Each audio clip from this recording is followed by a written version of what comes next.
Just because your iPhone can run the latest version of Apple's iOS software doesn't mean every feature included in that update will work on your phone. Sometimes, select features have hardware requirements that older devices simply can't meet. And that's true of iOS 18, which Apple just previewed at WWDC 2024. When it arrives later this year, iOS 18 will run on iPhones dating back to 2019, including the iPhone XR, iPhone XS, and iPhone XS Max. But a handful of iOS 18 features aren't going to work on older handsets, and it's good to know which ones you're potentially missing out on. We're not just talking about Apple Intelligence features either. Those AI-powered capabilities are limited to the iPhone 15 Pro and iPhone 15 Pro Max at the moment, though we're expecting all 4 iPhone 16 models coming in the fall to support Apple Intelligence. Rather, these are other capabilities baked into the software that have more stringent requirements than iOS 18 itself. Here's a rundown of the iOS 18 features that have very specific hardware requirements. We'll also list features coming to the iPhone that will be restricted to specific languages and regions. In iOS 18, you'll be able to text even when there's no Wi-Fi or cellular connectivity around, but you'll need an iPhone 14 or later to do so.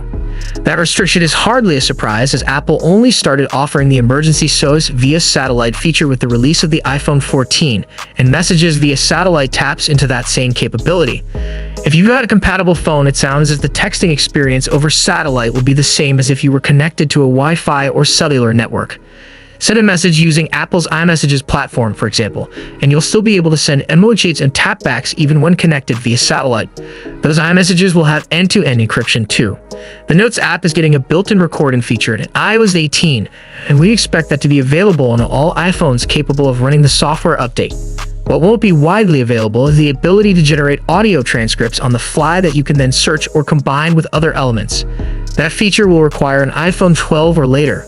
While we're talking restrictions, audio transcripts will only be supported in English for users in Australia, Canada, Ireland, New Zealand, South Africa, the UK, and the US. If you've ever had a hard time making out what characters are saying amid all the background noise, sound effects, and music in a show or movie, that enhanced dialogue is tailor-made for you.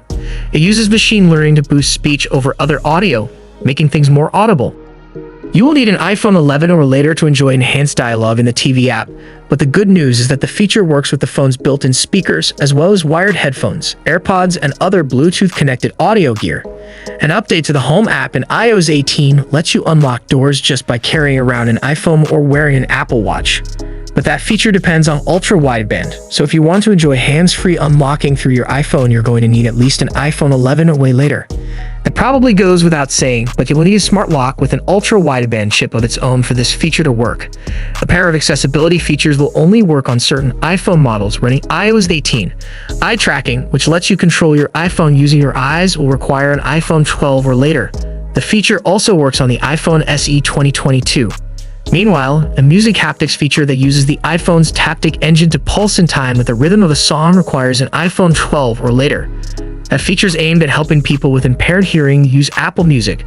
A big change to the Mail app involves on-device categorization, where incoming messages will be sent to different mailboxes like primary, promotions, transactions, and updates.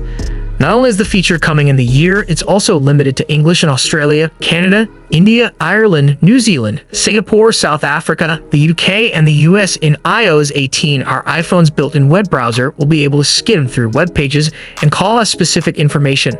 Directions to a business that you've looked up using Safari, for example. That feature will only be available in the US for now. A similar feature is coming to Safari's reader, as you'll now get a summary and a table of contents on articles that you view using this feature. It's English only, but it has a wider reach with availability in Australia, Canada, Ireland, New Zealand, South Africa, the UK, and the US. Maps on the iPhone will add topographic maps in iOS 18 that include trails and hikes, along with maps of all 63 US national parks. But those are only going to be available in the US and Japan.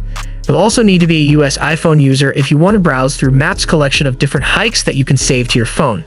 The phone app on your iPhone gains the ability to record calls in iOS 18, and you can then transcribe those recordings. Those transcriptions will be available in English, Spanish, French, German, Japanese, Mandarin Chinese, Cantonese, and Portuguese. Will Apple eventually shift to a tiered update system, offering different levels of functionality for older versus newer devices, or can they maintain a balance between innovation and backwards compatibility? Do let us know in the comments section. Hope you liked and subscribed to this channel. I will see you in the next one.